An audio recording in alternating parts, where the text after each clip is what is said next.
Bremen pictures வழங்கும் மணலரசு தயாரிப்பில் சாம் CS இசையில் சூர்யா சேதுபதி நடிக்கும் ஃபீனிக்ஸ் ஜூலை 4 முதல். தொடர்ந்து இது தொடர்பாக பேசுவதற்காக நம்முடைய இணைந்திருக்கிறார் விடுதலை சிறுத்தைகள் கட்சியிலிருந்து திரு வன்னியரசு அவர்கள்.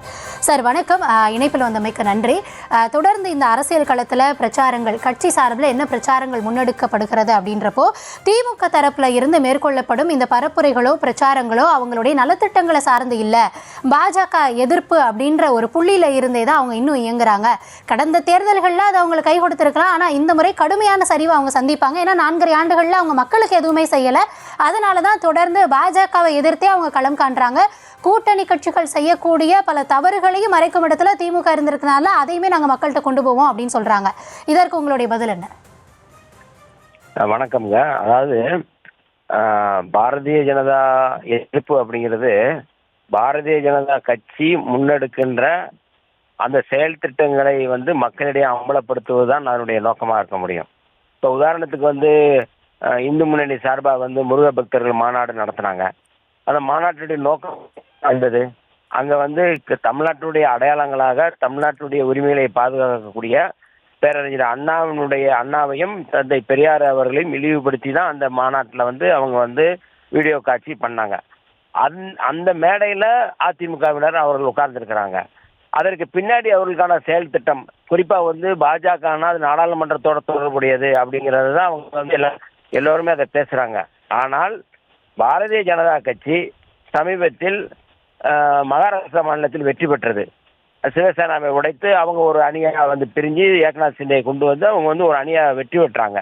இப்போ என்ன நிலைமை ஆயிடுச்சாங்க, மீண்டும் அது பாஜகவினுடைய செயல் திட்டத்தை நடைமுறைப்படுத்தக்கூடிய மும்மொழி கொள்கை, இந்தி திணிப்பு.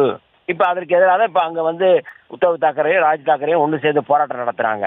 அப்போ பாரதிய ஜனதா கட்சி அப்படிங்கிறது இல்லை, பாரதிய ஜனதா கட்சியினுடைய செயல் திட்டம் அப்படிங்கிறது மதவாதம் தான், மதவெறி தான்.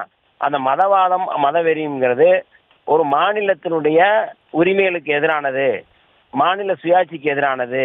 அவங்க இந்து தேசியத்தை கட்டமைக்கிறாங்க, அது மாநில உரிமைக்கு எதிரானது. அது இந்து ராஷ்டிரத்தை கட்டமைக்கிறாங்க, அது சுயாட்சிக்கு எதிரானது.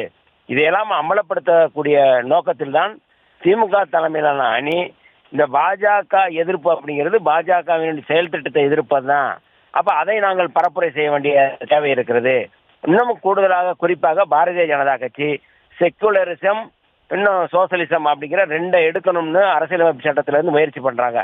இதை அண்ணா திராவிட முன்னேற்ற கழகம் ஏற்றுக்கொள்கிறதா? இதான் எங்களுடைய கேள்வி. ஒரே மொழி ஒரே நாடு அப்படிங்கிறத அதிமுக ஏற்றுக்கொள்கிறது. அப்படி என்றால் மாநில உரிமைக்கு எதிராக தான் அதிமுக இருக்கின்றது. பாஜகவோடு சேர்ந்திருப்பதால் இன்னமும் கூடுதலாக அங்கே எப்படி சிவசேனா எப்படி அங்கே சிதைந்து போய் நிற்கிறதோ அதே போல அதிமுகவும் நிலையும் அதே சிதைந்து போகின்ற நிலையில் தான் உருவாகப் போகிறது. அதை எச்சரிக்கை செய்ய வேண்டிய பொறுப்பு திமுக தலைமையிலான கூட்டணிக்கு இருக்கு, விடுதலை சிறுத்தைகள் இருக்கு என்கின்ற அடிப்படையில் தான் இந்த உத்தியை நாங்கள் கையாளுகிறோம். சார், கூட்டணியில இருந்து அதாவது ஓரணியில் தமிழ்நாடு அப்படின்னு திமுக தங்களுடைய பிரச்சாரத்தை முன்னெடுக்கிறாங்க, மக்களை வீடு வீடா போய் சந்திக்கிறாங்க. அந்த கூட்டணியில இடம்பெற்றிருக்கக்கூடிய விடுதலை சிறுத்தைகள் கட்சி தனியாகவும் தங்களுக்கான வாக்கு வங்கியை பெருக்க வேண்டிய அவசியம் இருக்கிறது, மக்களிடம் தங்களுக்கான நம்பிக்கையை அதிகப்படுத்த வேண்டிய அவசியம் இருக்கிறது. இந்த முறை இந்த தேர்தலில் விசிக மக்களை சந்திக்கும் போது இந்த தேர்தல் களத்தை எப்படி எதிர்கொள்ள இருக்கிறது? மக்கள் கிட்ட விசிக தனிப்பட்ட முறையில் அவர்களுடைய வாக்கை பெறுவதற்கு என்ன யுக்திகளை கையாள போறீங்க? இல்லை, இந்த தமிழ்நாடு அரசியலை மட்டுமல்ல இந்திய அரசியலையும் நாங்கள் கூர்மைப்படுத்துகின்ற ஒரு அரசியலை முதலில் எடுத்தது விடுதலை சிறுத்தைகள் தான்.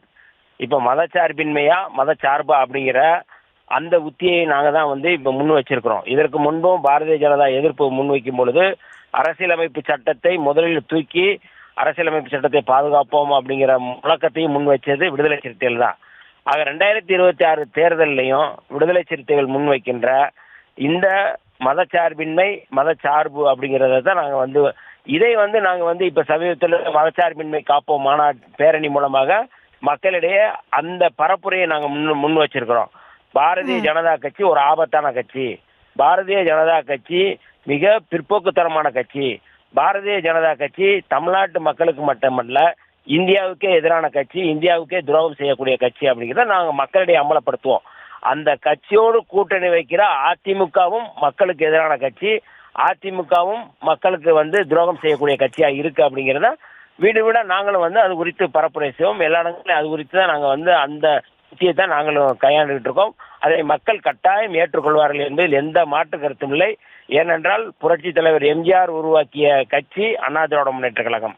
பேரறிஞர் அண்ணாவினுடைய கொள்கையை ஏற்றுக்கொண்ட கட்சி அண்ணா திராவிட முன்னேற்ற கழகம். ஆனால் இந்த ரெண்டு பேருடைய 2 தலைவர்களுடைய கொள்கைகளுக்கு எதிராக ஆர்எஸ்எஸ் இந்து முன்னணியிடம் அடிபணிந்து அவர்களுடைய கொள்கைகளை நடைமுறைப்படுத்துவதற்காக மக்களை காப்போம், தமிழ்நாட்டை மீட்போம், தமிழகத்தை மீட்போம் சொல்லி மரியாதைக்குரிய எடப்பாடி பழனிசாமி அவர்களுடைய பரப்புரை கட்டாயம் வெற்றி பெறாது.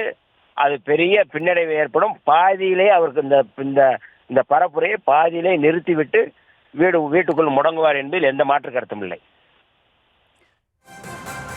நன்றி திரு வன்னியரசு. இந்த தருணத்தில் இணைப்பில் வந்து உங்கள் தரப்பு பார்வையை பகிர்ந்தமைக்கு மிக்க நன்றி. பிரேமன் பிக்சர்ஸ் வழங்கும் மணலரசு தயாரிப்பில் சாம் சிஎஸ் இசையில் சூர்யா சேதுபதி நடிக்கும் ஃபீனிக்ஸ் ஜூலை 4 முதல்.